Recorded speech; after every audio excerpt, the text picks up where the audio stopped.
Hello guys. तो आज की वीडियो में हम पढ़ रहे हैं जेबी गुप्ता का सॉल्यूशन। ठीक है, हम करेंगे ट्रांसमिशन एंड डिस्ट्रीब्यूशन के क्वेश्चन नंबर 77 से लेके 110 तक। ठीक है, तो देखो आज के जो क्वेश्चन है वो आपके कोरोना इफेक्ट्स होंगे सबसे ज़्यादा। ठीक है, तो चलिए स्टार्ट करते हैं। In a cable the sheath radius is capital R and conductor radius is small R. As small R change from 0.5 R to 0.25 R the maximum voltage gradient in the dielectric. तो आपका बताना है कि maximum voltage gradient में क्या change होगा जब आप कंडक्टर की रेडियस को चेंज कर रहे हो। ठीक है, तो देखो जो आपकी केबल होती है वो कैसी होती है, एक ये आपकी कोई केबल है। ठीक है, अब इसमें ये जो सेंटर में जो सर्कुलर सेक्शन दिख रहा है ये आपका कंडक्टर है, और ये जो आउटर जो सेक्शन है ये आपकी शीट है। अब देखो मान लेते हैं कि जो कंडक्टर है इस कंडक्टर का डायमीटर है स्मॉल डी, तो रेडियस कितनी हो जाएगी d/2। ठीक है, और मान लेते हैं जो शीट है शीट का डायमीटर है कैपिटल डी। ठीक है, तो रेडियस कितनी हो जाएगी कैपिटल d/2। यहाँ तक ठीक है।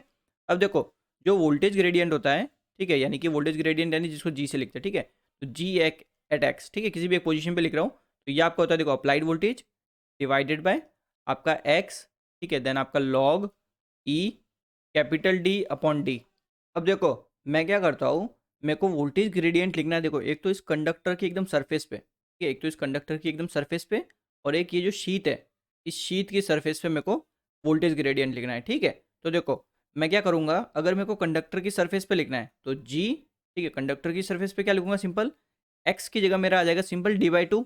यही डिस्टेंस है मेरे यहाँ पे। ठीक है, तो यहाँ पे क्या हो जाएगा देखो अप्लाइड वोल्टेज, ठीक है, डिवाइडेड बाय अब एक्स की जगह मैं लिखूंगा d/2, तो ये डी, अब टू आएगा तो वो टू ऊपर शिफ्ट कर देता हूँ मैं। ठीक है, टू, देन यहाँ पे आ जाएगा सेम ये formula log E capital D upon D. यहाँ तक ठीक है। अब देखो अगर मैं शीट की सरफेस पे लिखता हूँ, ठीक है, शीट की सरफेस पे डिस्टेंस कितनी है देखो कैपिटल d/2, तो एक्स की जगह सिंबल मेरे को रखना है कैपिटल d/2, तो 2v हो जाएगा यहाँ पे, और यहाँ पे आ जाएगा d। ठीक है, देन लॉग ई d/d। अब यहाँ पे देखो एक इंपॉर्टेंट चीज़ है। ठीक है, यहाँ पे देखो ये जो d है, ठीक है, ये क्या है आपका छोटा है कंपेयर टू कैपिटल डी। ठीक है, यानी कि ये वैल्यू छोटी है, कम है, तो जी आपका क्या होगा ज़्यादा होगा, तो इसको हम बोलेंगे जी मैक्सिमम। ठीक है, यानी वोल्टेज ग्रेडियंट आपका मैक्सिमम होता है कंडक्टर की सरफेस पे। ये भी आपको थ्योरेटिकल क्वेश्चन पूछा जाता है, तो ये आपको याद रखना है। ठीक है, कि कंडक्टर की सरफेस पे आपका वोल्टेज ग्रेडियंट मैक्सिमम होता है और शीट की सरफेस पे आपका वोल्टेज ग्रेडियंट मिनिमम होता है, बिकॉज यहाँ पे डी ज़्यादा होगा ना। ठीक है, तो ये दोनों चीज़ समझ गए। एंड एक आपको पूछा जाता है इनका रेशियो। ठीक है, डायरेक्ट आपको रेशियो भी एग्जाम में पूछा गया है एक दो तीन बार। ठीक है, कि जी मैक्सिमम अपॉन जी मिनिमम। ठीक है, इनका रेशियो आपका क्या आएगा देख सकते हो, capital D upon small D. अब ये सब देखो हम डायमीटर के टर्म में क्यों लेके चल रहे हैं, तो जो आपके न्यूमेरिकल्स होते हैं उनमें आपको डायमीटर दे रखा होता है। अब देखो इस क्वेश्चन के अकॉर्डिंग चलते हैं। ठीक है, क्वेश्चन में आपकी कोई केबल है, ठीक है, क्वेश्चन में जो डेटा दे रखा है उसके अकॉर्डिंग देखो रेडियस इसने बोला कंडक्टर की आर स्मॉल, ठीक है, और शीट की रेडियस भी इसने दे रखी है आर। ठीक है, तो अब देखो इसने बोला कि जो रेडियस है ना कंडक्टर की इसको हम चेंज कर रहे हैं। चेंज भी कैसे देखो, पहले आपकी इनिशियली तो ये क्या थी 0.5 आर। ठीक है, तो इसको मैं लिख देता हूँ R1, ये मेरी थी पहले। ठीक है, बाद में मैंने क्या कर दिया, इसको चेंज कर दिया, चेंज करके क्या किया देखो मैंने 0.25 R कर दिया। ठीक है, ये मेरी हो गई R2। यहाँ तक ठीक है आपका। ठीक है, एंड जो कैपिटल आ रहा है यानी जो शीट की रेडियस है उसमें हम कुछ चेंज नहीं कर रहे हैं। ठीक है, अब देखो जो वोल्टेज ग्रेडियंट होगा यहाँ पे, ठीक है, जो हमने ग्रेडियंट के फॉर्मूले निकाले डायमीटर के टर्म में, ठीक है, तो रेडियस के टर्म में भी निकाल सकते हो इजीली। देखो वोल्टेज ग्रेडियंट मैक्सिमम की बात की है तो मैक्सिमम आपकी कंडक्टर की सर्फेस पे होगा। ठीक है, कंडक्टर की सर्फेस पे निकालेंगे, देखो जी मैक्सिमम सिंपल क्या हो जाएगा, G maximum equals to voltage V divided by X की जगह हम सिंपल रखेंगे डिस्टेंस कितनी है रेडियस आर। ठीक है, देन यहाँ पे आ जाएगा लॉग ई, यहाँ पे आ जाएगा देखो capital R upon small R. ठीक है, बिकॉज यहाँ पे इतनी देर से डायमीटर में लिखा था, ये हमने रेडियस की टर्म में लिख दिया। ठीक है ना, तो यहाँ पे आप अगर रिलेशन देखते हो देखो G max is proportional to 1 upon आपकी देखो रेडियस कंडक्टर की, देन आपका लॉग ई, ठीक है, capital R upon small R. Relation हमें मिल गया। अब इसके अकॉर्डिंग देखो सिंपल सॉल्व करते हो देखो देयर फॉर, तो देखो सिंपल अगर रेशियो निकालते हो दोनों केस का, ठीक है, यानी जी मैक्स 2 डिवाइडेड बाय आपका जी मैक्स 1। ठीक है, फर्स्ट केस, तो हमें निकालना है सेकंड केस में। ठीक है, तो कितना हो जाएगा सिंपल देखो 1 अपॉन, इसके लिए लिखेंगे पहले जी मैक्स 2 के लिए लिख रहे हैं। ठीक है, तो ये आपका हो गया R2 log E capital R upon R2। ठीक है, मल्टीप्लाइड विथ ऊपर आ जाएगा ये आपका R1 log E capital R upon R1। सारी वैल्यूज पुट करो तो ये आपके आगे देखो 0.5 आर, ठीक है, 0.5 आर डिवाइडेड बाय नीचे ये R1 की वैल्यू R2 की वैल्यू, ठीक है, 0.25 आर, ऊपर हो जाएगा देखो लॉग ई, ठीक है, आर अपॉन पॉइंट, देखो क्या ऊपर R1 है, ठीक है, तो R1 की 0.5 आर है, तो ये आपका 0.5 आर, ठीक है। नीचे भी देखो log e R upon 0.25 R, ठीक है, 0.25 आर। तो देखो यहाँ पे ये सिंपल आर से आर कैंसिल आउट हो जाएंगे, ठीक है, ये आपके कैंसिल आउट हो गए। अब देखो 0.5 को 0.25 से डिवाइड करूँगा तो ये मेरे को कितना मिल जाएगा, सिंपली 2 आ जाएगा यहाँ पे, ठीक है। तो ये मैं डिवाइड करूँगा तो मेरे को 2 मिल जाएगा, ठीक है। ऊपर मेरा क्या बचेगा, लॉग ई, देखो 1/0.5, ये भी मेरे को 2 मिल जाएगा यहाँ पे, डिवाइडेड बाय, ठीक है। नीचे देखो मेरा सिंपल क्या बचा है, लॉग, ठीक है, लॉग ई, यहाँ पे देखो 1/0.25, तो पॉइंट को उड़ाऊंगा तो ऊपर 100, ठीक है, 100 डिवाइडेड बाय 25 यानी कि 4, तो यहाँ पे मेरे को मिल जाएगा 4, यहाँ तक ठीक है। अब इस 4 को देखो मैं ऐसे लिख सकता हूँ, 2 की पावर स्क्वायर, ठीक है। तो ये देखो लॉग में पावर क्या आ जाती है, आगे आ जाती है, ठीक है। तो यहाँ पे जैसे ही आगे आएगी तो देखो ये हो जाएगा 2/2, ठीक है। ऊपर आपका एक लॉग ई बेस 2 है ये ऑलरेडी, ठीक है। तो नीचे भी एक आपका आ गया लॉग ई बेस 2, ठीक है, दोनों कैंसिल आउट हो गए, 2 से ये भी कैंसिल आउट हो गया। तो आपको एट द एंड क्या मिल रहा है, सिंपल कि voltage gradient at second case is equals to voltage gradient in first case. यानी कि जब आप कंडक्टर की रेडियस को 0.5 आर से 0.25 आर कर रहे हो तो आपके वोल्टेज ग्रेडियंट में कुछ भी फर्क नहीं आ रहा, ठीक है। तो आप सिंपल एक और ऑप्शन ऐड कर सकते हो ई, ठीक है, तो बोल सकते हो इसमें नन ऑफ दिस, ठीक है, इनमें से कोई भी आपका ऑप्शन करेक्ट नहीं है। क्यों, बिकॉज आपका वोल्टेज ग्रेडियंट चेंज ही नहीं हो रहा, ठीक है, सेम रह रहा है, जो पहले था वही आपका वोल्टेज ग्रेडियंट अभी भी है, ठीक है इतना। अगला क्वेश्चन देखते हैं। तो देखो आपका अगला क्वेश्चन है, consider the following statement, in the case of suspension type insulator the string efficiency can be improve bye. देखो इसके लिए पहले देखो आप मेरा क्वेश्चन नंबर जो 67 मैंने आपको समझाया वो आप जरूर देखिएगा, ठीक है।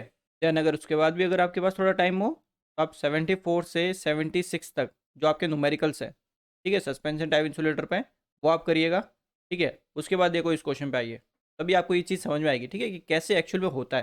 तो देखो स्ट्रिंग एफिशिएंसी सब बता चुका हूँ, क्या फॉर्मूला होता है वगैरह क्लियर है, क्या होती है ये भी बता चुका हूँ। अब देखो कैसे इंप्रूव कर सकते हैं, पहला आपका है लॉन्गर क्रॉस आर्म। अब देखो कैसे इंप्रूव होती है लॉन्गर क्रॉस आर्म से, देखो ये आपकी जैसे टावर की बॉडी है, देन ये आपका हो गया क्रॉस आर्म, ठीक है। तो मैं क्या करता हूँ, इस क्रॉस आर्म को थोड़ा लंबा यूज़ करता हूँ, ठीक है, बड़ा वाला, तो ये इतना बड़ा मैंने यूज़ किया, ठीक है। अब इसके ऊपर मैंने क्या किए होंगे, इंसुलेटर लगा रखे होंगे, ठीक है। तो ये मान लो एक इंसुलेटर और ये मेरा दूसरा इंसुलेटर, ठीक है इतना। अब यहाँ पे मेरा ये कंडक्टर होगा ऐसे कुछ, ठीक है, ये मेरा कंडक्टर होगा। अब देखो यहाँ पे हमें पता है ये जो टावर की ये बॉडी है, ठीक है, और ये आपका एक मेटल लिंक है, ठीक है, बिकॉज दोनों इंसुलेटर को मेटल के लिंक से हम कनेक्ट करके रखते हैं ना, तो हमारा क्या देखो बीच में एयर है, तो यहाँ पे हमें पता है कि कैपेसिटेंस फॉर्म हो जाता है, ठीक है, कैपेसिटेंस फॉर्म हो जाता है, क्लियर इतना।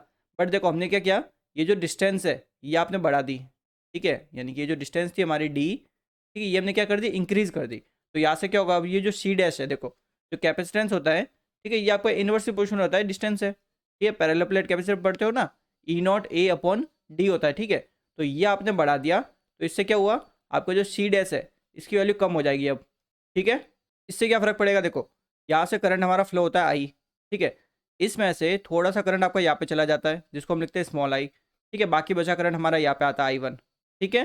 तो ये जो करंट यहाँ पे गया ना, ये स्मॉल आई, इसकी वजह से वोल्टेज डिस्ट्रीब्यूशन आपका अनइक्वल हो जाता है, ठीक है, यानी यहाँ पे वोल्टेज V1 हो गया और यहाँ पे वोल्टेज V2 हो गया, ठीक है। और मैंने आपको बताया था जो लोवेस्ट डिस्क होती है यानी कंडक्टर के सबसे पास वाली डिस्क, उसमें आपका वोल्टेज मैक्सिमम होता है, ठीक है, बिकॉज करंट यहाँ पे ही सबसे ज़्यादा होता है, ठीक है। बट हम क्या चाहते हैं कि वोल्टेज बराबर बटे, बिकॉज बराबर बटेगा तभी आपकी स्ट्रिंग एफिशिएंसी ज़्यादा होगी, ठीक है। तो ये जो करंट है ना, ये हमें दिक्कत दे रहा है, इसकी वजह से क्या हो रहा है, स्ट्रिंग एफिशिएंसी आपको अच्छी नहीं मिल रही, ठीक है, यानी वोल्टेज डिस्ट्रीब्यूशन बराबर नहीं हो रहा। और क्यों, बिकॉज ये आपका शंट कैपेसिटेंस यहाँ पे बन गया। तो इस करंट को मैं कम करने के लिए क्या क्या कर सकता हूँ, देखो पहले मैंने डिस्टेंस बढ़ाया तो सी डैश मेरा कम हो गया, तो सी डैश जैसे कम हो गया तो देखो करंट क्या होगा, ये सिंपल वोल्टेज, ठीक है, अपॉन मेरा एक्स सी, ठीक है।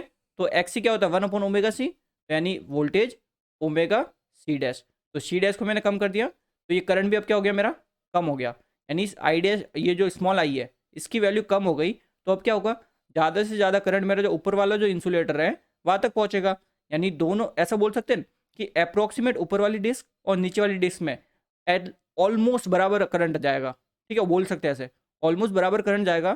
तो वोल्टेज दोनों क्या हो जाएंगे, बराबर हो जाएंगे। दोनों वोल्टेज अगर बराबर हो गए तो स्ट्रिंग एफिशिएंसी आपकी बढ़ गई, ठीक है। तो इसलिए हम बोलते हैं कि लॉन्गर क्रॉस आर्म यूज करके आप स्ट्रिंग एफिशिएंसी को इंप्रूव कर सकते हो, ठीक है। दूसरा आपका देखो क्या है, गार्ड रिंग। तो देखो हमारा क्या होता है कि यहाँ से करंट हमारा आता है आई, ठीक है, उसमें से थोड़ा सा पोर्शन हमारा यहाँ पे जाता है, ठीक है, थोड़ा सा पोर्शन यहाँ पे जाता है, उसमें से थोड़ा सा पोर्शन फिर यहाँ पे जाता है, ठीक है, इसको मैं नाम दे देता हूँ, देखो I1, ये आपका दे देता हूँ I2, ठीक है, और यहाँ पे भी कुछ करंट जाएगा। तो ये जो कैपेसिटेंस है ना, शंट कैपेसिटेंस, इनकी वजह से सारी आपकी प्रॉब्लम हो रही है। इसी की वजह से हमारी स्टिंग एफिशिएंसी कम होती है, बिकॉज ये क्या करते हैं, यहाँ से जो करंट आता है ये कैपिटल आई, इनमें से तो थोड़ा करंट खुद ले लेते हैं, ठीक है, उस वजह से आपका वोल्टेज डिस्ट्रीब्यूशन पूरा आपका अनइक्वल हो जाता है। देन आपकी स्टिंग एफिशिएंसी इंप्रूव नहीं रहती, ठीक है, खराब हो जाती है स्टिंग एफिशिएंसी। तो हम क्या करते हैं, यहाँ पे कैसे एक रिंग लगा देते हैं, ठीक है, ये कुछ इस टाइप में आपकी रिंग रहती है, क्लियर है। ये क्या करती है, देखो अब इसमें भी करंट फ्लो होता है, ठीक है, तो यहाँ पे क्या होता है, देखो एक कैपेसिटेंस फॉर्म हो जाता है यहाँ पे, ठीक है। ये जो मेटल का जो लिंक है, ठीक है, दो इंसुलेटर के बीच में, यहाँ पे और यहाँ पे इस गार्ड रिंग के साथ, ठीक है, इसके साथ एक कैपेसिटेंस फॉर्म हो जाता है, ठीक है, सी। तो ये क्या करता है, यहाँ से करंट डिलीवर करता है, ठीक है। कितना करंट डिलीवर करता है, जितना इस सी डैश ने करंट ले लिया ना, उतना का उतना करंट ये यहाँ से भी डिलीवर कर देता है। यहाँ से इसने I1 लिया तो यहाँ से ये I1 डिलीवर कर देगा। तो अब क्या हुआ कि इनपुट से यहाँ से जितना करंट आ रहा था, उतना का उतना करंट आपका सब कैपेसिटेंस में मिलेगा, इसमें भी मिलेगा, इसमें भी मिलेगा, इसमें भी मिलेगा, ठीक है। तो अगर वोल्टेज सब जगह बराबर हो गया तो आपका क्या हो गया, स्टिंग एफिशिएंसी इंप्रूव हो गई ना। तो इसलिए बोलते हैं कि गार्ड रिंग भी हमारी स्टिंग एफिशिएंसी को इंप्रूव करती है, ठीक है। तो सेकंड भी आपका करेक्ट है। तो जो थर्ड मेथड है, ग्रेडिंग द इंसुलेटर डिस्क, अब देखो इससे भी आपकी इंप्रूव होती है। अब कैसे इंप्रूव होती है इसको समझो, देखो यहाँ पे वोल्टेज आपका V1, ठीक है, यहाँ पे वोल्टेज V2, यहाँ पे वोल्टेज V3, ठीक है। हमें पता है कि वोल्टेज V3 आपका क्या होता है, मैक्सिमम वोल्टेज होता है, ठीक है, एग्जाम में पूछा जाता है, आपको याद रखना है, क्लियर है। लोवेस्ट डिस्क पे आपका मैक्सिमम वोल्टेज होता है। अब देखो ये वोल्टेज क्या है, नॉन यूनिफॉर्म है, यानी बराबर नहीं है। क्यों बराबर नहीं है, इन कैपेसिटेंस की वजह से, ठीक है, इन कैपेसिटेंस की वजह से ये वोल्टेज बराबर नहीं है। तो हम क्या चाहते हैं कि वोल्टेज बराबर हो, बिकॉज बराबर होता है तभी आपकी स्टिंग एफिशिएंसी अच्छी होती है, ठीक है। ये सब मैं आपको 67 नंबर क्वेश्चन में बता चुका कैसे होती है, ठीक है। तो देखो स्टिंग एफिशिएंसी तब आपकी अच्छी होगी जब सब वोल्टेज बराबर हो। तो बराबर कैसे कर सकते हो, जरा सोचो। आपका क्या करो, ये जो इंसुलेटर है ना, ये वाली डिस्क, ये वाली डिस्क और ये वाली डिस्क, 3 डिस्क है। इन तीनों इंसुलेटिंग डिस्क को कुछ ऐसे डिज़ाइन करो आप कि आपका जो V1 है वो बराबर हो जाए V2 के, ठीक है, वो आपका बराबर हो जाए V3 से। कुछ इस तरह आप क्या करो, इंसुलेटिंग डिस्क को डिज़ाइन करो। अब कैसे कर सकते हैं, देखो, यानी कि design the insulating disc in such a way that V1 is equals to V2, V2 is equals to V3, ठीक है, ये आपका अचीव हो जाए, क्लियर है। अब ये जो डिज़ाइन करते हैं इंसुलेटिंग डिस्क को, इसी को हम क्या बोलते हैं, ग्रेडिंग ऑफ इंसुलेटिंग डिस्क। अब ये कैसे होता है, देखो जैसे देखो मान लेते हैं ये आपका है CA, ठीक है, ये आपका CB, ये आपका CC, ठीक है। यानी कि अब क्या करें, सेम इंसुलेटिंग डिस्क नहीं है, ठीक है, अलग अलग है सबका इंसुलेटिंग डिस्क जो है सबकी अलग है, उन सबका कैपेसिटेंस भी डिफरेंट है। तो हमने कैसे डिजाइन किया है कि जो सबसे ऊपर वाला कैपेसिटेंस है ये सबसे कम है आपका, ठीक है, देन आपका CB, देन आपका CC, ठीक है, यानी सबसे ज़्यादा कैपेसिटेंस आपका किसका है, इसका है, ठीक है। जो V3 वाला है ना, इसका कैपेसिटेंस हमने सबसे ज़्यादा रखा। इससे क्या होगा, आपकी स्टिंग एफिशिएंसी इंप्रूव होगी, ठीक है, इससे आपकी स्टिंग एफिशिएंसी इंप्रूव होगी। अब आपको डाउट होगा कैसे इंप्रूव हो रही है, तो देखो अगर आपका जो V1 है, ठीक है, V1 वोल्टेज की अगर मेरे को वैल्यू लिखनी है तो क्या आएगी, V1 equals to I into X CA, ठीक है। तो यहाँ से देखो ये कितना आ जाएगा, I अपॉन ओमेगा CA, ठीक है। तो मैंने क्या किया, देखो कैपेसिटेंस CA है, इसकी वैल्यू मैंने सबसे कम रखी है, तो इसकी वैल्यू अगर सबसे कम होगी तो मेरा V1 क्या होगा, बढ़ जाएगा। बिकॉज देखो हमें पता है कि V3 सबसे ज़्यादा होता है और V1 तो ऑब्वियसली बात है सबसे कम होगा, सबसे कम करंट आपका V1 के पास जाएगा, उस वजह से यहाँ पे क्या होगा, सबसे कम वोल्टेज होगा, ठीक है। बट हम क्या चाहते हैं, बराबर वोल्टेज बढ़े। तो बराबर वोल्टेज बांटने के लिए हमने क्या कर दिया, CA को सबसे कम कर दिया, तो ये कैपेसिटेंस सबसे कम होगा तो वोल्टेज इस पर सबसे ज़्यादा होगा, ठीक है। तो ऐसे करके हम क्या कर सकते हैं, डिफरेंट डिफरेंट कैपेसिटेंस की वैल्यू लेके इंसुलेटर की वोल्टेज को बराबर कर सकते हैं, ठीक है। तो इस फिनोमिना को या फिर इसको प्रोसेस को क्या बोलते हैं, ग्रेडिंग ऑफ इंसुलेटिंग डिस्क, ठीक है। तो इससे भी देख सकते हो आपकी स्टिंग एफिशिएंसी इंप्रूव हो रही है ना, because at the end sting efficiency आपकी इंप्रूव होगी जब आप वो जो वोल्टेज है जो नॉन यूनिफॉर्म डिस्ट्रीब्यूट हुआ है उसको आप बराबर कर दो, ठीक है, बराबर नहीं तो एटलीस्ट क्लोज टू बराबर, ठीक है, बराबर एटलीस्ट उनके पास तो ले आओ, ठीक है, तो उससे आपका इंप्रूव हो जाएगा। तो ऐसे भी आप कर सकते हो, ठीक है। तो ये आपको पता रहना चाहिए कि ग्रेडिंग में किसका कैपेसिटेंस हम सबसे ज़्यादा रखते हैं, ठीक है। तो किसका कैपेसिटेंस सबसे ज़्यादा होता है, जो लोवेस्ट डिस्क है उसका कैपेसिटेंस सबसे ज़्यादा रखते हैं ग्रेडिंग में, ठीक है। ये भी आपको एग्जाम में पूछा जाता है।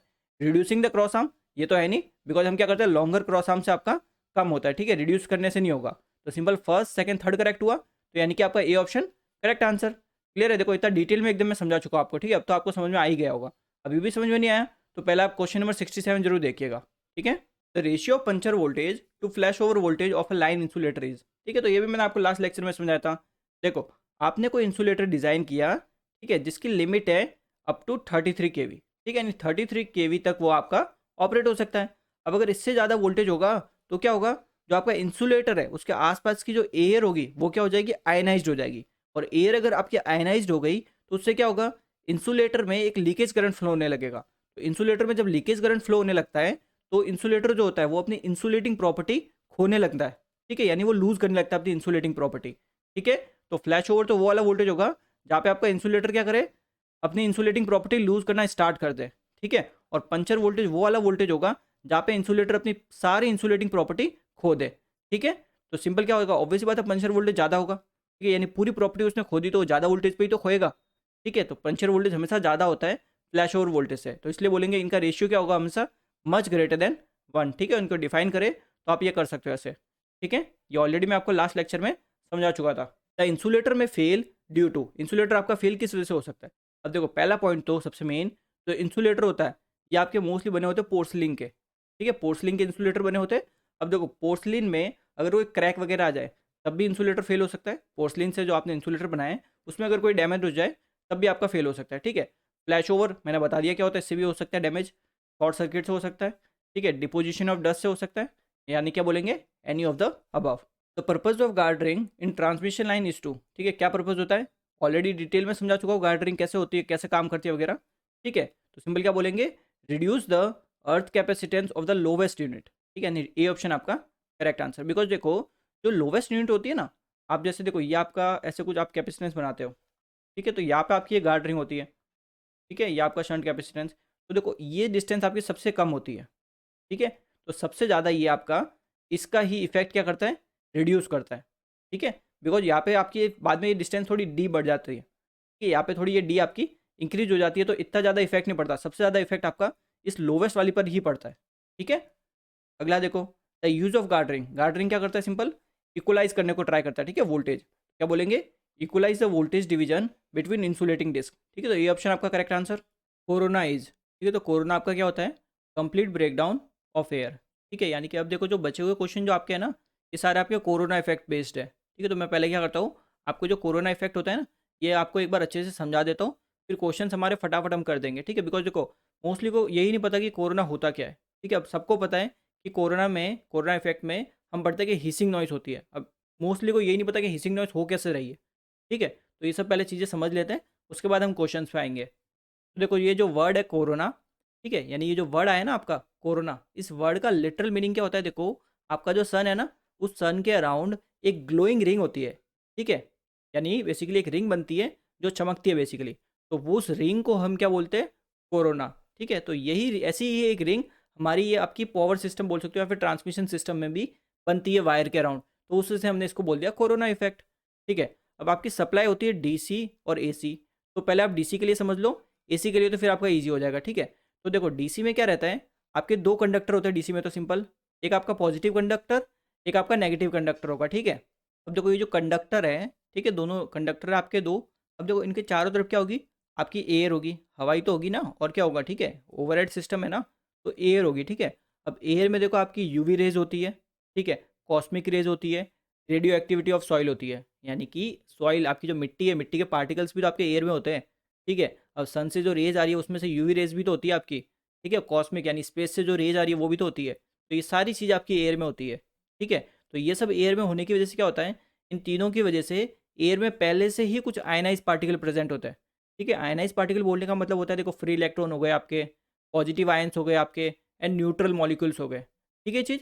तो देखो अब आप क्या करते हो, सिंपली देखो क्या करोगे, अप्लाइड करोगे वोल्टेज, ठीक है, यानी इन कंडक्टर से आप वोल्टेज ही तो ट्रांसफर कर रहे हो, ठीक है, कुछ ना कुछ वोल्टेज ट्रांसफर कर रहे होंगे, मान लेते हैं आपने कुछ अप्लाइड कर रहे हो आप वोल्टेज, ठीक है। तो उस वोल्टेज की वजह से क्या होगा, एक इलेक्ट्रिक फील्ड सेटअप हो गया अपने कंडक्टर में, ठीक है। और ये इलेक्ट्रिक फील्ड का आपका पढ़ रखा होगा आपने, देखो क्या रहता है सिस्टम, कि ये अगर आपका कोई कंडक्टर है, ठीक है, एंड ये इसकी कोई रेडियस है आर, तो ये जो इलेक्ट्रिक फील्ड होती है इनसाइड तो आपकी जीरो होती है, हम पढ़ते हैं कि कंडक्टर के इनसाइड आपकी इलेक्ट्रिक फील्ड जीरो, ठीक है, और कंडक्टर की सरफेस पे आपकी इलेक्ट्रिकल फील्ड मैक्सिमम, ठीक है, ये बेसिकली हम पढ़ रखे होते हैं।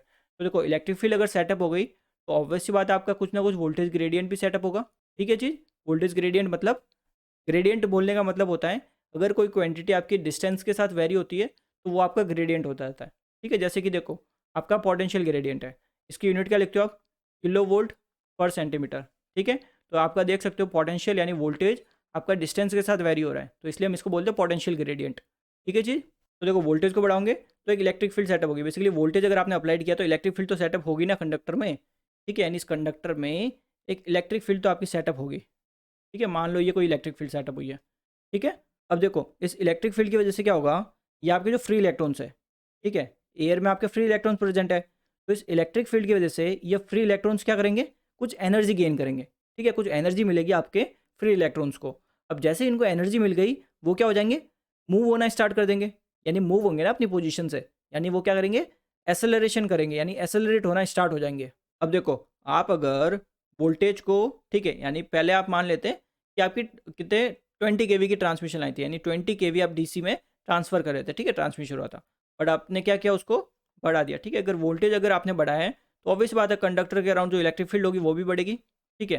कंडक्टर के अराउंड अगर इलेक्ट्रिक फील्ड बढ़ेगी तो आपका सिंपल क्या होगा, जी भी बढ़ेगा, ठीक है, यानी पोटेंशियल ग्रेडियंट भी बढ़ेगा, ठीक है। तो अगर इलेक्ट्रिक फील्ड आपकी बढ़ी है तो इससे क्या होगा, आपकी एनर्जी बढ़ेगी, ठीक है, यानी इलेक्ट्रॉन्स ज़्यादा एनर्जी गेन करेंगे ना अब, तो इलेक्ट्रॉन अगर ज़्यादा एनर्जी गेन करेंगे तो उससे क्या होगा, इलेक्ट्रॉन ज़्यादा फास्ट अब क्या करेंगे, आपके एसेलरेट करेंगे, ठीक है। यानी पहले जिस आपकी स्पीड पे एसेलरेशन हो रहा था उससे ज़्यादा पर होगा अब, ठीक है ये चीज़।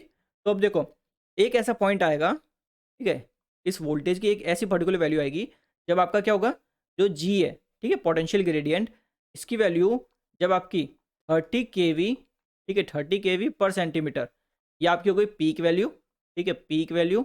या फिर बोल सकते हो कि जी की वैल्यू आपकी हो गई 21.2 kV पर सेंटीमीटर आरएमएस वैल्यू, ठीक है। जब आपने देखो वोल्टेज को आपने और ज़्यादा वोल्टेज आप ट्रांसफ़र कर रहे हो, ठीक है, तो एक पॉइंट ऐसा आएगा ना कि जी की वैल्यू इतनी हो जाए 30 kV पर सेंटीमीटर, ठीक है। तो अगर इतनी आपकी वैल्यू हो गई, ठीक है, इतनी या फिर इससे ज़्यादा वैल्यू हो गई, तो आपकी जो एयर है, चारों तरफ जो एयर है, एयर वो अब इंसुलेटर नहीं रहेगी, ठीक है। बेसिकली कोई अपना इंसुलेटर क्या होता है, जो करंट को फ्लो नहीं करवाता, ठीक है, बट उस इंसुलेटर की भी एक कंडीशन होती है कि इतने वोल्टेज तक ही वो काम करेगा, उससे ज़्यादा वोल्टेज होगा तो वो अपनी इंसुलेटिंग प्रॉपर्टी खो देगा, ठीक है।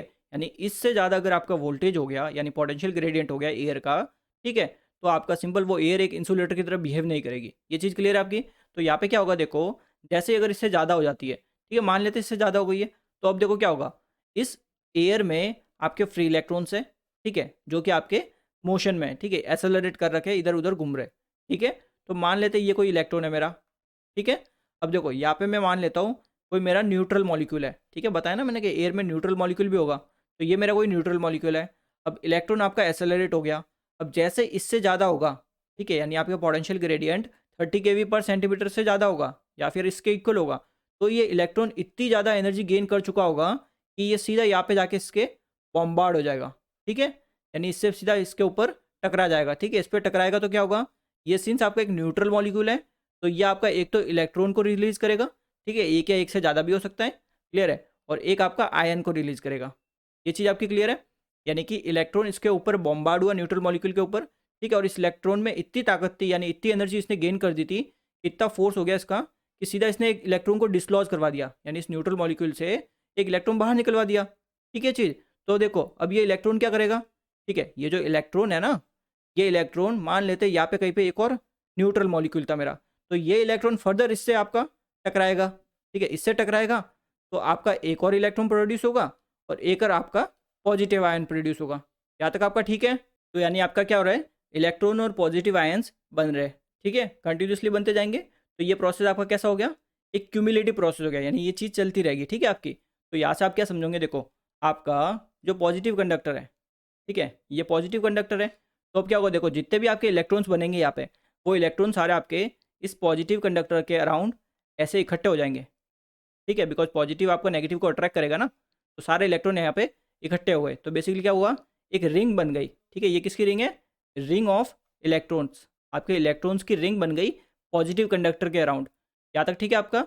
अब ये रिंग बनने के क्या हुआ, अब ये रिंग जो है ना, ये हमें दिखेगी कलर की फॉर्म में, visible in the form of colour. अब देखो प्रैक्टिकली ये ऑब्जर्व किया है कि जो पॉजिटिव कंडक्टर होता है उसके अराउंड जो रिंग बनती है ना, ये आपको दिखती है ब्लूइश वाइट कलर में, ठीक है, ब्लूइश वाइट, एंड ये जो ग्लो होता है, ठीक है, यानी ये जो कलर का जो फॉर्म है ना, ये जो कलर बना है यहाँ पे, और इसका जो ग्लो होगा, ठीक है, यानी कितना ब्राइट है वगैरह, तो ये आपका यूनिफॉर्म होगा, यानी हर जगह आपका एकदम इक्वल ब्राइटनेस होगी इसकी, ठीक है, तो यूनिफॉर्म ग्लो होगा ये चीज़ ठीक है आपकी। अब देखो नेगेटिव के केस में क्या होगा, जितने भी आपके पॉजिटिव आयंस बने थे यहाँ पे इस प्रोसेस में, वो सारे यहाँ पे इकट्ठे हो जाएंगे, ठीक है। इस नेगेटिव कंडक्टर के अराउंड सारे पॉजिटिव आयन इकट्ठे हो जाएंगे। तो ये आपकी क्या हुआ, ये आपकी बनी है रिंग ऑफ आयंस। अब ये आपकी होगी कलर के फॉर्म में विजिबल, ठीक है। तो और कलर कौन सा होगा, ठीक है, कलर आपका इस केस में होगा रेडिश, ठीक है, रेडिश टफ्ट्स, रेडिश टफ्ट्स।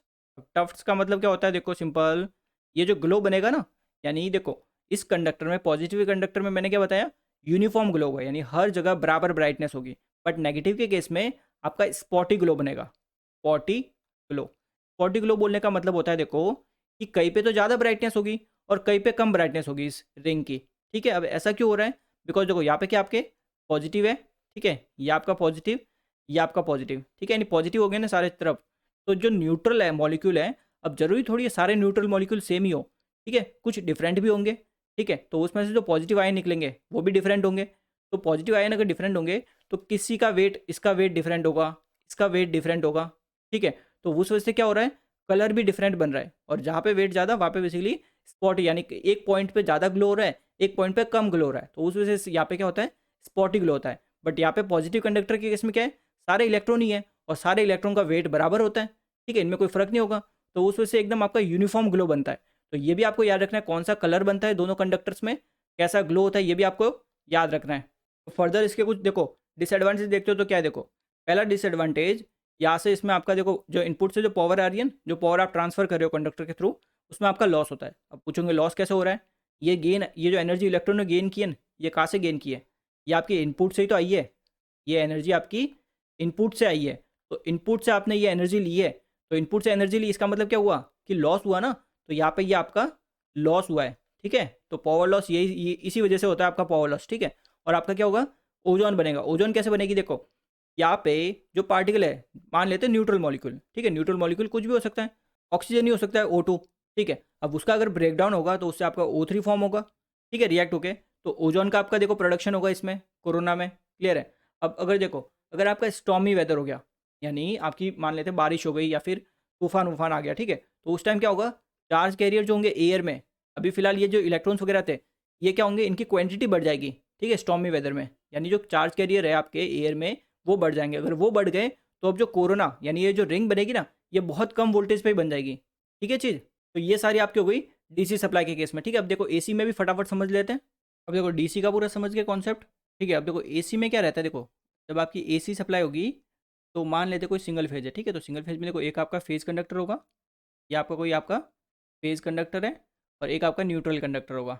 अब देखो जो आपकी एसी सप्लाई होगी, ठीक है, ये आपकी कोई एसी सप्लाई, यहाँ पे एसी क्या होगी, साइनसोइडल होगी, ठीक है, यानी एक टाइम पॉजिटिव एक टाइम नेगेटिव, ठीक है, यानी चेंज होगी ना ये। तो देखो मान लो ये जो फेज़ कंडक्टर है, ये एक टाइम पॉजिटिव है एक टाइम नेगेटिव है, ठीक है।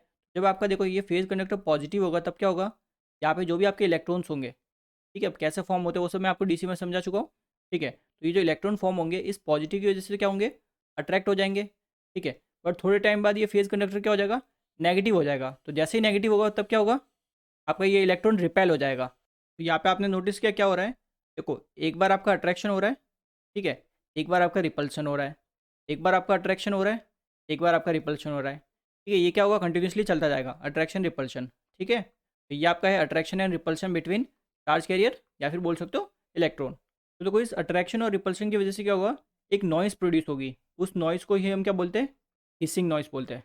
ये जो बोलते हैं क्या है, कोरोना में आपकी हिसिंग नॉइज़ प्रोड्यूस होती है, वो आपके अट्रैक्शन और रिपल्शन की वजह से होती है। तो आप खुद भी समझ सकते हो, दो मैग्नेट आप लेते हो, मैग्नेट में एकदम अट्रैक्शन होता है तब थोड़ी सी साउंड आता है, ठीक है, उनको दूर हटाते तब भी आपका साउंड आता है, ठीक है।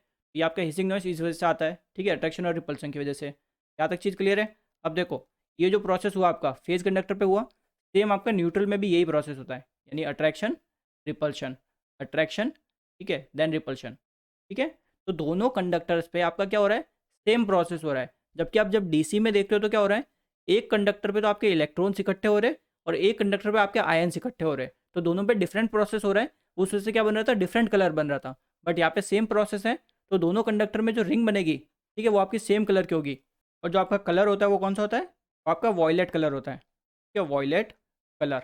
अब देखो एक और चीज़, आपकी जो एसी सप्लाई, ठीक है, एसी सप्लाई तो आपकी साइनोसोडल सप्लाई होगी, ठीक है। यानी जब आप एसी की बात करोगे तो साइनोसोडल ही तो ट्रांसफ़र कर रहे हो, साइनोसोडल मतलब कुछ ऐसे आपकी ये साइनोसोडल सप्लाई होगी, यहाँ तक ठीक है।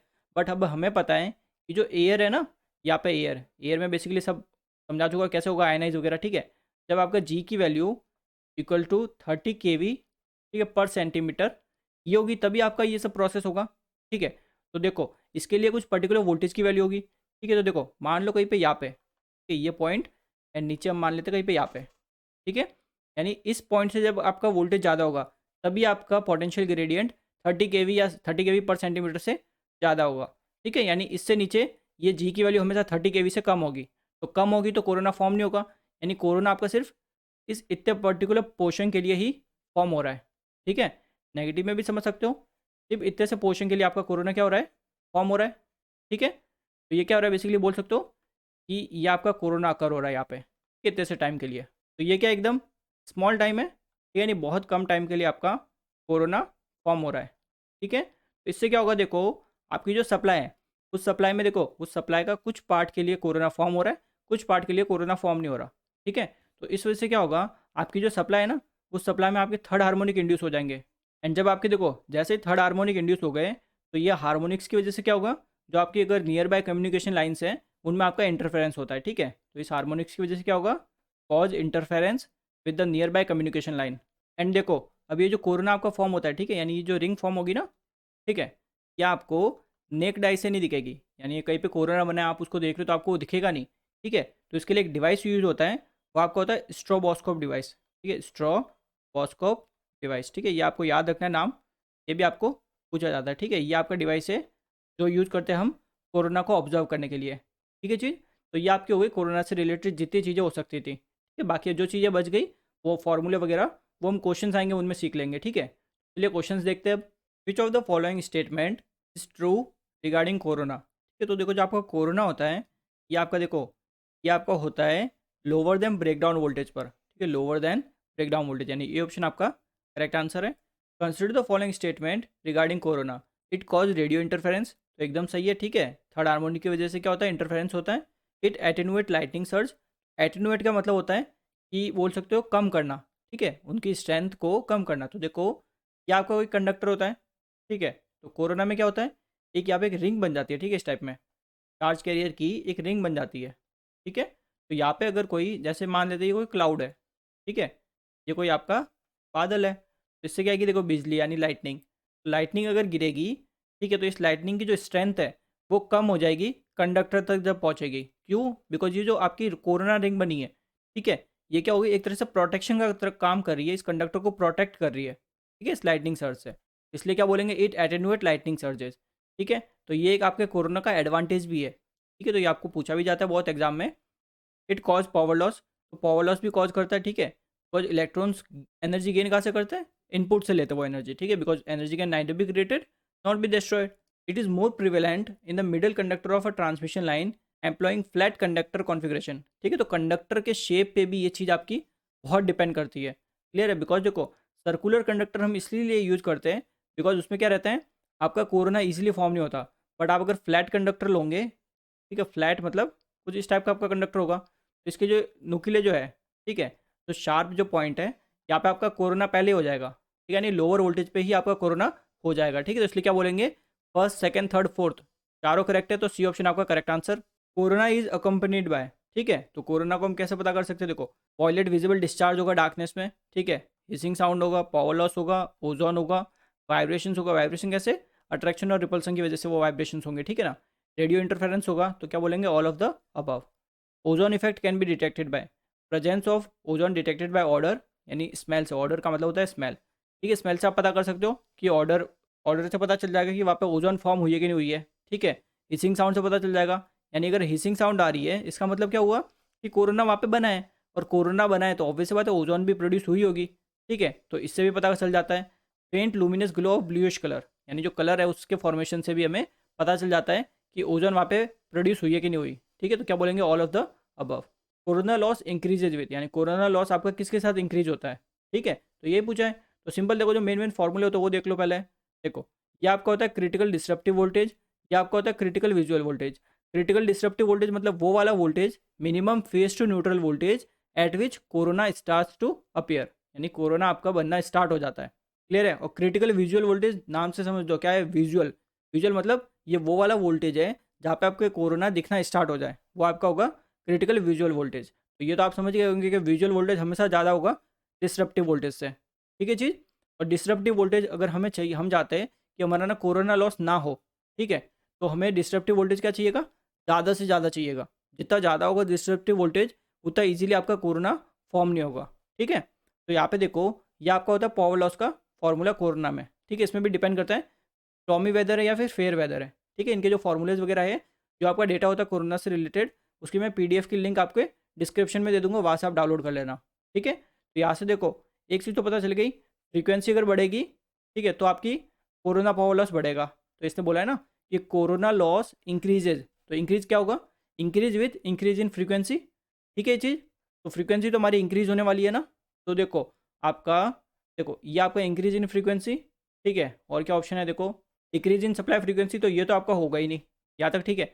ये भी आपका होगा ही नहीं, ठीक है। तो या तो ए या बी ऑप्शन होगा, ठीक है। तो यहाँ पे देखो, अगर आप कंडक्टर जो है, कंडक्टर का डायमीटर बढ़ाते हो, ठीक है, डायमीटर बढ़ाना मतलब कंडक्टर को थोड़ा मोटा बना रहे हो, तो कंडक्टर का अगर डायमीटर बढ़ाते हो तो उससे क्या होगा, रेडियस आपकी बढ़ेगी, ठीक है, रेडियस आपकी बढ़ेगी। अगर रेडियस बढ़ेगी कंडक्टर की, तो देख सकते हो ये आपकी रेडियस, ये अगर बढ़ती है तो क्रिटिकल डिसरप्टिव वोल्टेज भी आपका बढ़ता है, यानी वी सी इस केस में क्या होगा, बढ़ेगा, ठीक है। तो पी वाले फॉर्मूले में देखो, लॉस में अगर आपका वी सी बढ़ता है तो पावर लॉस आपका उल्टा कम हो रहा है, तो इस केस में तो आपका क्या हो रहा है, पावर लॉस कम हो रहा है, ठीक है। तो ये तो आपका नहीं कर सकते, हमें क्या चाहिए, पावर लॉस इंक्रीज। इसने बोला कोरोना लॉस इंक्रीज विथ, तो इंक्रीज कब होगा, जब डायमीटर को कम करोगे, ठीक है, तो रेडियस आपकी कम होगी, रेडियस कम होगी तो क्रिटिकल डिसरप्टिव वोल्टेज कम होगा, ठीक है। तो ये वाला वोल्टेज जब कम होगा, नेगेटिव में ये कम होगा, तो पावर क्या हो जाएगी, पावर लॉस आपकी बढ़ जाएगी, ठीक है चीज़। अगर आपको ये डाउट है कि आपकी रेडियस कम हो रही है, तो यहाँ पे ये डायरेक्टली प्रोपोर्शनल होना चाहिए, बट यहाँ पे क्या रूट है, ठीक है, तो रूट में वो वैल्यू ऑलरेडी बहुत कम हो जाएगी, तो इसका कोई इतना इफेक्ट आएगा नहीं पावर पे, ठीक है। मेन आपका ये क्रिटिकल डिसरप्टिव वोल्टेज का ही आएगा। तो यहाँ से क्या समझे कि पावर लॉस आपकी इंक्रीज होगी, कब इंक्रीज होगी, जब आप एक तो फ्रीक्वेंसी को बढ़ाओगे तब, ठीक है, एंड आपका कंडक्टर का डायमीटर क्या करोगे, कम करोगे, यानी कंडक्टर को पतला बनाओगे, तब आपका पावर लॉस इंक्रीज होगा, ठीक है। तो आपका ऑप्शन कौन सा हो जाएगा, simple, decrease in conductor size and increase in supply frequency, यानी ए ऑप्शन आपका correct answer. The good effect of corona on overhead line is, क्या होता है, reduce the स्टेपनेस of surge front, ठीक है। मैंने बता दिया कि जो रिंग होती है वो एक तरह से प्रोटेक्शन की तरह काम करती है, ठीक है, वो जो कि आपको कंडक्टर को सर्ज से प्रोटेक्ट करती है। Compare with a solid conductor of same radius, corona appear on a standard conductor at a lower voltage because standing.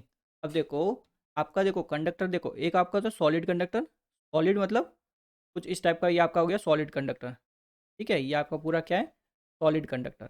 अब देखो स्ट्रैंडेड कंडक्टर क्या होता है, ये कोई कंडक्टर है, ठीक है, अब इसको आपने बना रखा है मल्टीपल कंडक्टर से, यानी बहुत सारे कंडक्टर आपने लिए और उनको एक साथ बाइंड कर दिया, ठीक है, तो ये आपके हो गए स्टैंडर्ड कंडक्टर, ठीक है। तो मान लो अगर इसका अगर क्रिटिकल डिसरप्टिव वोल्टेज आपका VC1 है एंड इसका VC2 है, तो ये हमेशा आपका देखना, जो VC1 है ये हमेशा ज़्यादा होगा आपका VC2 से, ठीक है। तो इसका मतलब क्या हुआ कि जो आपका स्टैंडर्ड कंडक्टर है उसका क्रिटिकल डिसरप्टिव वोल्टेज कम होता है, तो कम होता है तो इसमें कोरोना लॉस आपका पहले ही स्टार्ट हो जाता है, ठीक है, यानी कोरोना रिंग इसमें पहले ही फॉर्म होना स्टार्ट हो जाती है कम वोल्टेज पर। तो ये क्यों होता है, बिकॉज आपने ये जो कंडक्टर्स है, ठीक है, इसमें देखो मल्टीपल्स कंडक्टर है, इन सब की रेडियस क्या होती है, बहुत स्मॉल होती है, उस वजह से, ठीक है। तो स्टैंडिंग की वजह से क्या होता है, simple, produces surface of smaller radius, तो डी ऑप्शन आपका करेक्ट आंसर।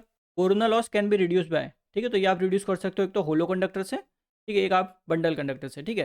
बिकॉज देख सकते हो होलो कंडक्टर में से क्या लिखा है, डी प्लस डेल डी, यानी होलो कंडक्टर में आपका थोड़ा डायमीटर बढ़ जाता है, डायमीटर बढ़ेगा तो क्या होगा, थोड़ी रेडियस आपकी बढ़ जाएगी, रेडियस बढ़ेगी तो क्या होगा, वीसी आपका बढ़ जाएगा, ठीक है। तो वीसी आपका बढ़ेगा तो पावर क्या हो जाएगी, कोरोना पावर लॉस आपका कम हो जाएगा, ठीक है। और बंडल कंडक्टर में भी आप क्या करते हो, मल्टीपल कंडक्टर्स को बंडल कर देते हो, तो उससे आपकी इफेक्टिव रेडियस बढ़ जाती है, ठीक है, जिससे आपका कोरोना पावर लॉस कम होता है। तो आपका simple E option correct answer हो जाएगा। Corona loss can be reduce by the use of hollow conductor, because यानी होलो कंडक्टर यूज करते हैं तो उससे आपका कोरोना लॉस कम हो जाता है। तो ये किस वजह से होता है, तो अभी बताया, देखो कोरोना लॉस में क्या होता है, सॉरी होलो कंडक्टर में क्या होता है, आपका डायमीटर बढ़ता है, डायमीटर बढ़ता है तो रेडियस बढ़ती है, रेडियस बढ़ती है तो क्रिटिकल डिसरप्टिव वोल्टेज बढ़ता है, तो आपका पावर लॉस कम हो जाता है, ठीक है। तो क्या बोलेंगे, simple, for a given cross sectional the radius of the conductor is increase, यानी सी ऑप्शन आपका correct answer. Bundle conductor reduce, यानी आपके जो बंडल कंडक्टर होते हैं वो किस चीज़ को रिड्यूस करते हैं, ये पूछा है। देखो बंडल कंडक्टर क्या होता है, जैसे मान लो, देखो ये कोई ए फेज है मेरा, ये बी फेज है, ये सी फेज है, ठीक है। अभी फिलहाल इसमें ए फेज में एक कंडक्टर है, सी फेज में भी एक ही कंडक्टर है और बी फेज में भी एक ही कंडक्टर है। अब अगर मैं एक और कंडक्टर रख देता हूँ सेम ए फेज में, ठीक है, और सेम सी फेज में और एक सेम बी फेज में, ठीक है, ये कंडक्टर बी फेज का है, ये सी फेज का और ये ए फेज का। मैंने क्या किया, दो या दो कंडक्टर को सेम फेज में एक साथ रख दिए, ठीक है। यहाँ पे भी देखो दो कंडक्टर को एक साथ रखें, यहाँ पे भी दो कंडक्टर को एक साथ रखें, तो ये मैंने क्या किया, बंडल कर दिए, ठीक है, बंडल बनाना। तो ये बंडल किया तो इससे क्या होगा, जो आपकी बंडल करने से क्या होता है, जो इफेक्टिव रेडियस होती है ये आपकी बढ़ जाती है, ठीक है, रेडियस आपकी बढ़ जाती है। तो देखो जब आपकी रेडियस बढ़ती है तो उससे क्या होता है, आपका जो पोटेंशियल ग्रेडियंट है वो क्या होता है, कम हो जाता है, यानी इलेक्ट्रिक स्ट्रेस जिसको बोलते हैं, ठीक है, ये आपका क्या होता है, कम हो जाता है, ठीक है। तो सिंपल क्या बोलेंगे, bundle conductor reduces surface electric stress of conductor, यानी आपका जो कंडक्टर उसके सरफेस पे जो इलेक्ट्रिक स्ट्रेस है या फिर बोल सकते हो पोटेंशियल ग्रेडियंट, वो आपका कम हो जाता है। कम क्यों होता है, बिकॉज आपका इफेक्टिव रेडियस जो होती है, पहले एक कंडक्टर था अब दो कंडक्टर है, तो उससे जो इफेक्टिव रेडियस है वो आपकी क्या हुई, बढ़ गई, ठीक है। तो उस वजह से आपका इलेक्ट्रिक स्ट्रेस कम हो गया, तो A option correct answer. Corona loss in the transmission line is dependent upon, ठीक है, किस पे डिपेंड करता है, देखो डायमीटर पे डिपेंड करता है कंडक्टर के, ऑब्वियसली बात है करता है, ठीक है, यानी कंडक्टर कितना मोटा यूज करे उस पर डिपेंड करेगा ना, बिकॉज डायमीटर से ही आपको रेडियस पता चलेगी, रेडियस से ही आपको पता चलेगा क्रिटिकल डिसरप्टिव वोल्टेज, उसी से आप डिसाइड करोगे कि पावर लॉस कितना हो रहा है, ठीक है। तो डायमीटर पे डेफिनेटली डिपेंड करता है, बाकी देखो किसी पे डिपेंड नहीं करता, मटेरियल पे डिपेंड नहीं करता, हाइट ऑफ द कंडक्टर पे भी डिपेंड नहीं करता। Corona occurs between two transmission line when they have, क्या होगा, देखो एक तो हाई पोटेंशियल डिफरेंस, ठीक है, एंड क्या होगा, और आपने पास पास रखे होंगे, ठीक है, पास पास रखे होंगे तभी तो आपका जो पोटेंशियल ग्रेडियंट है वो आपका ज़्यादा होगा, ठीक है। तो सिंपल क्या बोलेंगे, both A and B, in humid weather the corona occurs at a voltage, क्या होगा, much lower than the fair weather, ठीक है। तो क्या बोलेंगे, simple much less than that needed in the fair weather, यानी ये ऑप्शन आपका करेक्ट आंसर। क्यों ए, बिकॉज देखो ह्यूमिड वेदर मैंने बता दिया आपको ये सब चीज़ें, ठीक है, ह्यूमिड मतलब एक तरह से नमी, ठीक है, यानी बारिश टाइप का मौसम, तो उसमें क्या होगा, उस टाइम में आपके जो एयर में चार्ज कैरियर होंगे वो ज़्यादा होंगे, तो चार्ज कैरियर अगर ज़्यादा होंगे तो कम वोल्टेज पे ही आपका कोरोना फॉर्मेशन हो जाएगा, ठीक है। तो इसलिए क्या बोलेंगे, much less than that needed in fair weather. The effect of corona is, क्या होता है इसका इफेक्ट, एनर्जी लॉस को ये इंक्रीज करता है, ठीक है। तो charging current in the transmission line increases due to the corona effect because corona increases. अब देखो कोरोना में क्या होता है, आपका कोई कंडक्टर अगर है, ठीक है, तो उसके अराउंड एक रिंग बन जाती है, ठीक है, चार्ज कैरियर की एक रिंग बन जाती है, इसको ही हम बोलते हैं कोरोना, ठीक है चीज़। तो देखो इस कोरोना में क्या हुआ आपका, पहले अगर आपकी रेडियस ये थी, ठीक है, तो अब ये इस रिंग के बदलने की वजह से क्या हुआ, अब ये रेडियस ये हो गई आर डैश, ठीक है। तो रेडियस क्या हुई है, बेसिकली इंक्रीज हुई है, यानी R dash is greater than R, ठीक है। तो इसको हम बोलते हैं वर्चुअल डायमीटर, ठीक है, वर्चुअल डायमीटर आपका बढ़ जाता है, ठीक है, कोरोना इफेक्ट की वजह से। अब देखो इससे क्या फ़र्क आता है, देखो आपका जो चार्जिंग करंट है, चार्जिंग करंट, ठीक है, चार्जिंग करंट बेसिकली जहाँ पे कैपेसिटेंस फॉर्म होता है वहाँ पे चार्जिंग करंट फ्लो होता है। तो चार्जिंग करंट क्या होगा, सिंपल वोल्टेज अपॉन आपका एक्सी, ठीक है, तो ये आपका आ जाएगा वोल्टेज इंटू ओमेगा सी, यहाँ तक ठीक है। एंड आप देखो जो कैपेसिटेंस का फॉर्मूला लिखते हो, कैपेसिटेंस क्या होता है, ठीक है, किसी भी एक कंडक्टर के लिए लिख रहे हो, एक कंडक्टर के लिए लिख रहे हो, ये तो क्या हो जाएगा, देखो पाई, ठीक है, E not E R divided by आपका लॉग ई, ठीक है, लॉग ई डी अपॉन आपका डी, ठीक है, ये स्मॉल डी क्या है, ये आपकी ये रेडियस को डिपेंड कर रहा है, ठीक है, रेडियस को बता रहा है। तो यहाँ पे देखो अगर आपकी रेडियस इंक्रीज होगी तो ये लॉग ई कम होगा, ये कम होगा तो कैपेसिटेंस क्या होगा, बढ़ेगा, तो कैपेसिटेंस बढ़ेगा आपका तो आपका आईसी बढ़ेगा, ठीक है। यानी चार्जिंग करंट इंक्रीज होता है बिकॉज कोरोना इफेक्ट क्या करता है, इफेक्टिव कंडक्टर डायमीटर को इंक्रीज कर देता है, तो डी ऑप्शन आपका correct answer. The chance of occurrence of corona और मैक्सिमम ड्यूरिंग, यानी आपके जो कोरोना बनने के मैक्सिमम चांसेस होते हैं कब होंगे, ऑब्वियस सी बात है जब चार्ज कैरियर ज़्यादा होंगे आपके एयर में, तो एयर में चार्ज कैरियर कब ज़्यादा होंगे, जब आपका ह्यूमिड वेदर होगा, ठीक है, यानी नमी वाला मौसम होगा तब होगा। Corona is likely to occur maximum in case of, वो कब होगा, ट्रांसमिशन लाइन, बिकॉज सबसे ज़्यादा वोल्टेज किस में होता है, ट्रांसमिशन लाइन में ही तो ट्रांसमिट करते हैं सबसे ज़्यादा वोल्टेज, और जब जितना ज़्यादा आपका लाइन वोल्टेज उतना ज़्यादा चांसेस होता है आपके कोरोना के फॉर्मेशन के। Which one of the following does not have an effect on corona, ठीक है, तो क्या बोल सकते हो, simple length of the conductor, ठीक है, बिकॉज कंडक्टर की साइज डिपेंड करती है, स्पेसिंग कितनी कर रखी है उस पर भी डिपेंड करता है, लाइन वोल्टेज पे भी डिपेंड करता है, बट इसने पूछा है नॉट हैव, ठीक है, नॉट क्या हो गया, length of conductor. The only advantage of corona is that it work as a safety valve for the surges, ठीक है, सिंपल वही एटेनुएट द लाइटनिंग सर्ज बताया था मैंने, ठीक है, वही चीज़ है। Presence of ozone owing to corona, देखो कोरोना में ओजोन फॉर्म होती है ना, ये ओजोन आपके कंडक्टर को क्या करती है, कोरोड करती है, कोरोड द मटेरियल। ठीक है, तो C option correct answer. What is the approximate breakdown strength of atmospheric air at NTP, कितना होता है, सिंपल 30 केवी पर सेंटीमीटर, ये आपकी पीक वैल्यू होती है। ठीक है, एंड देखो 105 में क्या आरएमएस वैल्यू पूछिए, 21.1 केवी आरएमएस वैल्यू पर सेंटीमीटर। ठीक है, तो ए ऑप्शन आपका यहाँ पे correct answer. The dielectric strength of air is, यानी आपकी जो एयर की जो डाइलेक्ट्रिक स्ट्रेंथ होती है वो किस पे डिपेंड करती है, ये पूछा है। ठीक है, तो डाइलेक्ट्रिक स्ट्रेंथ क्या होती है, सिंपल जी। ठीक है, तो देखो जी जो आपका होता है, जी नॉट लिख दिया। ठीक है, एयर के लिए ये आपका देखो डायरेक्टली प्रोपोर्शनल होता है आपके ए डेंसिटी फैक्टर के। ठीक है, ए डेंसिटी फैक्टर जो है आपका, ठीक है, ए डेंसिटी फैक्टर ये आपका देखो इसकी वैल्यू आपको याद रखनी चाहिए 3.92। ठीक है, देन आपका बी, ये आपका यहाँ पे क्या है, barometric pressure divided by 273 plus आपका जो भी टेम्परेचर है टी। ठीक है, ये फॉर्मूला आपको याद रखना है। तो यहाँ पे देखो जो आपकी डाइलेक्ट्रिक स्ट्रेंथ है वो ए डेंसिटी फैक्टर के डायरेक्टली प्रोपोर्शनल है, और ए डेंसिटी फैक्टर आपके बी के प्रोपोर्शनल है। तो यहाँ से आप लिख सकते हो कि ये आपका बी के डायरेक्टली प्रोपोर्शनल है। ठीक है, नहीं बैरोमेट्रिक प्रेशर के, तो सिंपल क्या बोलेंगे, dielectric strength of air is proportional to barometric pressure. ठीक है, तो सिंपल ए ऑप्शन आपका correct answer. Visual critical voltages, ठीक है, तो मैं ऑलरेडी आपको समझा चुका हूँ डिस्ट्रप्टिव वोल्टेज और विजुअल वोल्टेज क्या होता है। डिस्ट्रप्टिव मतलब वो वाला वोल्टेज जहाँ पे आपका कोरोना का फॉर्मेशन स्टार्ट हो जाए, और विजुअल वोल्टेज वो वाला वोल्टेज जहाँ पे कोरोना आपको दिखने लग जाए। तो पहले वो बनेगा फिर आपको दिखेगा, तो ऑब्वियस सी बात है जो बनने वाला वोल्टेज है, ठीक है, जहाँ पे आपका कोरोना फॉर्म हो रहा है वो हमेशा कम होगा विजुअल वोल्टेज से। तो यहाँ पे क्या पूछा है इसने, विजुअल क्रिटिकल वोल्टेज, तो ये हमेशा ज़्यादा होगा आपका क्रिटिकल डिस्ट्रप्टिव वोल्टेज से। ठीक है, तो बी ऑप्शन आपका correct answer. Critical voltage limit of a transmission line is increase by, यानी जो क्रिटिकल वोल्टेज लिमिट है इसको आप कैसे इंक्रीज कर सकते हो ये पूछा है। तो सिंपल हमने देख रखा है क्रिटिकल डिस्ट्रप्टिव वोल्टेज वीसी क्या होता है, डायरेक्टली प्रोपोर्शनल आपके रेडियस के। ठीक है, तो कंडक्टर की अगर आप रेडियस बढ़ा दोगे तो ये भी आपका सिंपल बढ़ जाएगा, तो सिंपल ए ऑप्शन आपका correct answer. Corona losses are minimize when, यानी कोरोना लॉस को आप मिनिमाइज कैसे कर सकते हो, अगर आप स्मूथ कंडक्टर यूज़ करते हो तो उसमें आपका कोरोना लॉस क्या हो जाएगा, मिनिमाइज हो जाएगा। ठीक है, बिकॉज देखो अगर कंडक्टर की साइज़ को रिड्यूस करते हो तो ये सब चीज़ें हम समझ चुके हैं ऑलरेडी। कंडक्टर की साइज़ रिड्यूस करना यानी डायमीटर रिड्यूस करना, डायमीटर रिड्यूस कर रहे हो यानी रेडियस रिड्यूस हो गई, रेडियस कम हो गई तो क्रिटिकल डिस्ट्रप्टिव वोल्टेज कम हो गया। अगर क्रिटिकल डिस्ट्रप्टिव वोल्टेज कम होता है तो कोरोना लॉस बढ़ता है उल्टा।